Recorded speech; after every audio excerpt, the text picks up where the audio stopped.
यानंतर राज्यातल्या राजकारणातल्या काही महत्त्वाच्या बातम्या पाहूयात। माधुरी मिसाळ आणि संजय शिरसाटांचा वाद, माणिकराव कोकाटेंची याबद्दल वादग्रस्त विधान आलेलं आहे। यावरून संजय राऊतांनी महायुती सरकारवर निशाणा साधलाय।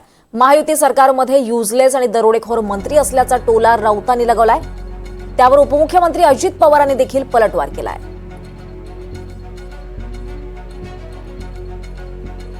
यावर संजय राऊतांनी काय प्रतिक्रिया दिली आपण पाहूयात।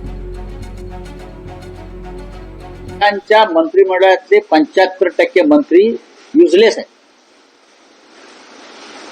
ते मंत्री म्हणून काम करत नसून ते दरोडेखोर म्हणूनच काम करतायत।